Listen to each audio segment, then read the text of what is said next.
Shalom teman-teman, selamat bertemu kembali bersama saya Aditya Nugraha dari Komunitas Gracia dalam Renungan Geni. Tema renungan kita hari ini adalah otoritasku atau otoritas Allah. Refleksi akan diambil dari bacaan hari ini, Matius bab 8 ayat 5 sampai dengan 11. Inilah Injil Yesus Kristus menurut Matius. Dimuliakanlah Tuhan. Pada waktu itu, Yesus masuk ke kota Kapernaum. Maka datanglah seorang perwira mendapatkan dia dan mohon kepadanya, "Tuan, hambaku terbaring di rumah karena sakit lumpuh, dan ia sangat menderita." Yesus berkata kepadanya, "Aku akan datang menyembuhkannya." Tetapi perwira itu menjawab, "Tuan, aku tidak layak menerima Tuan di dalam rumahku. Katakan saja sepatah kata, maka hambaku itu akan sembuh. Sebab aku sendiri seorang bawahan, dan di bawahku ada pula prajurit. Jika aku berkata kepada salah seorang prajurit itu, 'Pergi,' maka ia pergi. Dan kepada seorang lagi, 'Datang,' maka ia datang. Ataupun kepada hambaku, 'Kerjakan ini,' maka ia mengerjakannya." Mendengar hal itu, heranlah Yesus. Maka ia berkata kepada mereka yang mengikutinya, "Aku berkata kepadamu, sesungguhnya iman sebesar ini tidak pernah kujumpai pada seorang pun di antara orang Israel. Aku berkata kepadamu, banyak orang akan datang dari timur dan barat dan duduk makan bersama dengan Abraham, Ishak dan Yakub di dalam kerajaan surga." Demikianlah Injil Tuhan. Terpujilah Kristus. Bapak Ibu, teman-teman terkasih, perwira di dalam bacaan ini, di dalam Alkitab bahasa Inggris disebut juga seorang centurion. Centurion dalam hierarki Romawi membawahi 100 orang. Dia adalah seorang perwira Romawi yang punya otoritas dan kuasa terhadap bawahannya, juga terhadap bangsa yang dijajahnya, yaitu bangsa Yahudi. Dia paham betul bahwa dia tidak harus datang pada Yesus. Dia tinggal perintahkan pada bawahannya, "Kamu bawa Yesus," dan Yesus maka akan dibawa kepadanya. Ataupun dia bisa berkata kepada Yesus langsung, "Datanglah ke rumahku," maka Yesus akan datang. Tapi Bapak Ibu, teman-teman terkasih, sang perwira tidak melakukan hal itu, dan dia tidak menggunakan kuasanya untuk menekan Yesus. Justru ia menempatkan otoritas dan kuasa Yesus di atas otoritas dan kuasanya.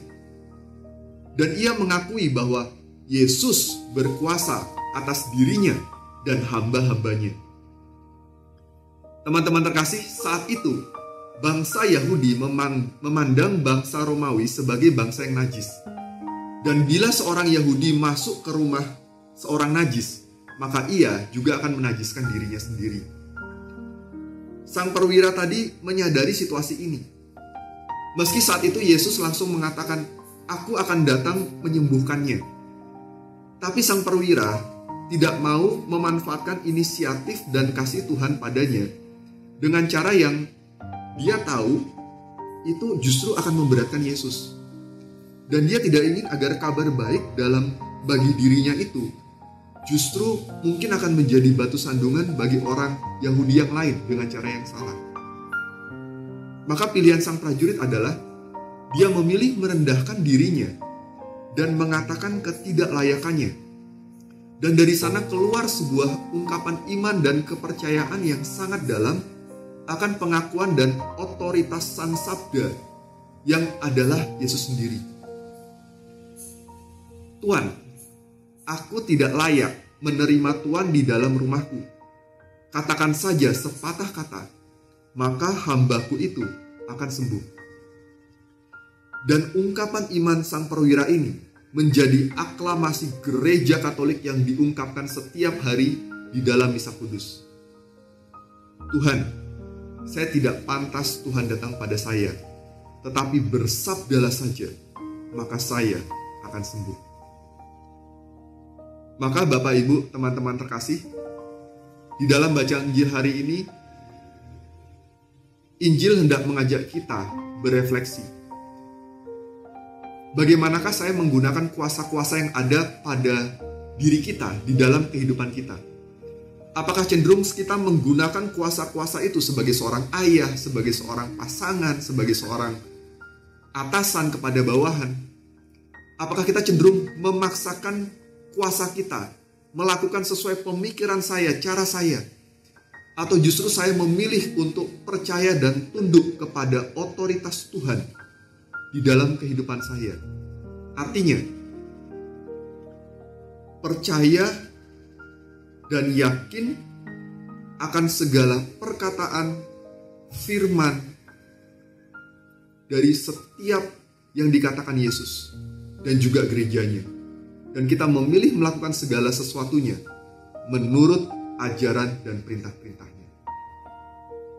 Kedua, sebagaimana sang prajurit tadi memilih untuk tidak menjadi batu sandungan bagi orang lain, apakah hidup, perilaku, dan perkataan kita setiap hari di dalam keluarga, di dalam pekerjaan, sudah menjadi berkat atau justru menjadi batu sandungan bagi orang-orang di sekitar kita untuk mengalami perjumpaan pribadi dengan Tuhan dan merasakan kasih Tuhan lewat tutur kata kita, perbuatan kita, sikap dan perilaku kita. Semoga refleksi kita boleh semakin membuat kita untuk mempersiapkan diri memasuki masa Advent yang pertama ini. Selamat memasuki masa Advent, dan sekiranya segala kemuliaan hanya bagi Allah Bapa, Putra, dan Roh Kudus, seperti pada permulaan, sekarang, selalu, dan sepanjang segala abad. Amin. Di dalam nama Bapa dan Putra dan Roh Kudus. Amin.